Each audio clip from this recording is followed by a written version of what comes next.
Hi everyone and good day to our lecturer. My name is Muhafiz bin Mustafa Kamal and today I'm going to present the level 0 data flow diagram for the current production system at Jesa Textile Sdn Bhd. To make this diagram easy to follow, I will break down each step by showing exactly what input goes into a process, what the process does and where the output data goes. Let's look at how the production cycle kicks off. We start with process 1.0, review customer order. This process takes two main inputs. First, we get the customer order information sent from the sales department. At the same time, we pull the inventory level data from our inventory files, data store to see what ready-made clothes we already have in stock. The manager reviews these two inputs together to see if we can fulfill the order. The output is the verified order information which flows straight into the next step. Next is process 2.0, prepare master production schedule MPS. The output here is the verified order data that just came out from process 1.0. This process schedules exactly when and how much clothing we need to manufacture. The final output here is the MPS details, which is sent as a data flow to be recorded directly into the master production schedule file data store. Once the schedule is set, we move to process 3.0, prepare bills of material.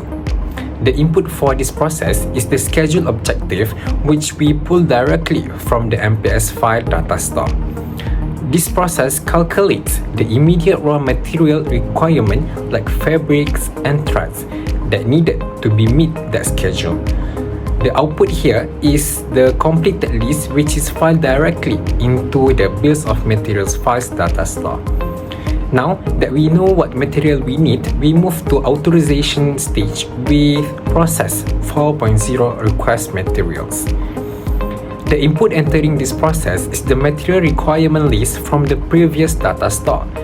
This process handles the paperwork needed to request the items. It prepares 3 physical copies of the material requisition form. This creates 3 separate outputs. First, the first copy is sent to the purchasing department. The second copy is sent to the storeroom department so they can release the stock.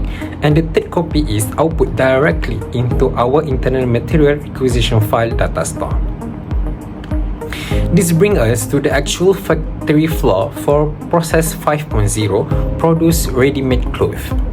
The primary input here is the material details provided when the storeroom department transfer the physical raw materials to the production floor. This process tracks the actual manufacturing of the clothes according to the case tags. If workers need extra supply during production, a secondary input is triggered. This outputs a request for additional materials data flow, which goes back to update the bills of materials files data store. While production is happening, the system runs a parallel step, which is the process 6.0, prepare job time ticket. The input is the raw time data tracking exactly how much time employees spend working on the garment. The process format this tracking into an official labor record. The output is 1 copy of the job time ticket, which is sent straight to the accounting department for wages calculation. Finally, we reach the last step, process 7.0, pack and store ready-made clothes. The main input here is the completed ready-made clothes coming out from the production from process 5.0. This process takes the finished clothes, pack them individually and sort them into designated containers based on the design and color. The final output of our entire diagram is the physical packed clothes, which are sent straight to the warehouse for final storage. This wraps up our level 0 DFD analysis, and I will now pass the presentation over to my teammates to discuss the next question. Thank you. My name is Muhammad Ajwa bin Ruslan. The first question is 5A. Describe 5 basic categories of adjusted entries. The first one is accruals. Accruals are entries made at the end of the accounting period to reflect events that have occurred but for which cash has not been received or disbursed. For example, the recording of interest revenue earned and wages payable. The second one is deferrals. Deferrals are entries made at the end of accounting period to reflect the exchange of cash prior to performance of the related events. For example, recognizing advance payments from customer as a liability and recording certain payments such as rent, interest, and insurance as prepaid assets. The next one is estimate. Estimate are entries that reflect a portion of expenses expected to occur over a number of accounting periods. For example, depreciation and bad debt expenses. The next one is revaluation. Revaluation are entries made to reflect either differences between the actual and the recorded value of an asset or a change in accounting principle. For example, change in the method used to value inventory or reducing the value of inventory to reflect obsolescence. The last one is correction. Correction are entries made to counteract the effect of errors found in the journal ledger. For example, correcting an incorrect journal entries or accounting mistakes. I will explain 2 ways a well-designed audit trail will help Sunrise Catering. So the first one is verifying completeness and accuracy. That is forward tracing.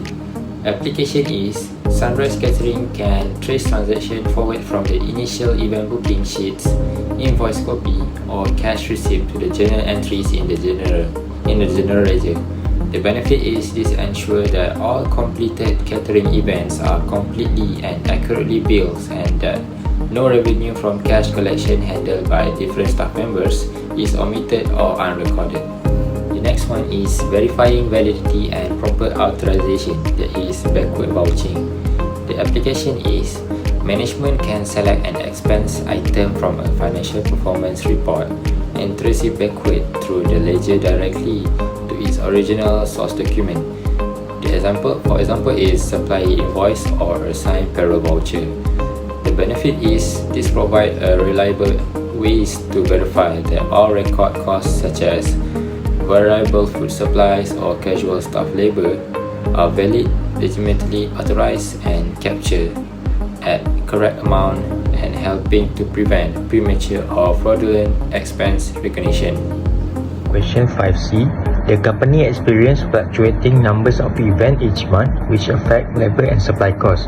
Explain how a flexible budget could help Sunrise Catering manage this issue more effectively. A flexible budget is a budget in which the budgeted amounts are adjusted according to the actual level of business activity instead of using fixed budget figures. So firstly, it will adjust to actual numbers of events.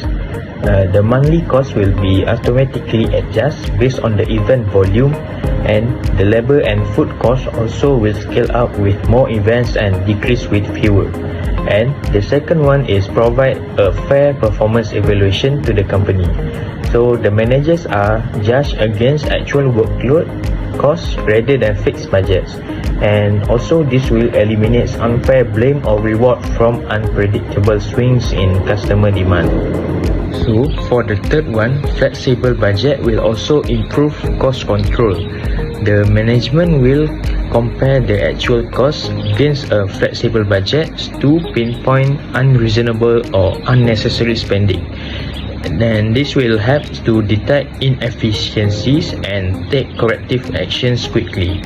And the last one is flexible budgets can support better planning and decision making, as this will enable highly accurate forecasting for cash flow, labor scheduling and supply purchase based on expected demand. And this will also help Sunrise Catering to maintain profitability while responding effectively to seasonal fluctuations in business.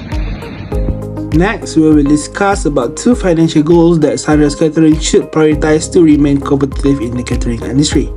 Before we look at the goals, let's understand the current problem at Sunrise Catering. The business is growing fast, but they are facing a major challenge, which is the sales are growing rapidly, but actual cash is strenuously tight because money is trapped in unpaid client bills. At the same time, their labor and food expenses are rising rapidly without proper tracking. leading to high risk of food waste and overstuffing. To solve the cash problems, our first prioritized financial goal is to optimize cash flow. Sunrise must implement a strict payment policy. First, client must pay a mandatory 50% deposits when booking to cover initial costs. Second, the remaining 50% balance must be settled 48 hours before the event starts, so we stop chasing debts later. For big corporate clients, we can offer a 2% discount if they pay within 10 days to bring cash in faster. Our second financial goal is to improve cost control and profit margins. To stop losing money from rising expenses, Sunrise needs a clear target. We suggest 3 steps. First, use a flexible budget to check if spending matches actual event volumes. Second, set a strict limit where labor costs do not exceed 25% of total sales. And finally, regularly compare actual spending against the budget so Mr. Harun can stop waste immediately. So, these are the 2 financial goals that Sunrise Catering should prioritize to remain competitive in the catering industry. So, this is appendices and reference. We use Google Meet to make a meeting online for us to discuss about the projects, and this is our data flow diagrams. Other than that, we also use Lucid charts for making our DFD and using the Canva for making our slides and CapCut to edit our videos. With that, this is the end of the video and thank you so much for watching.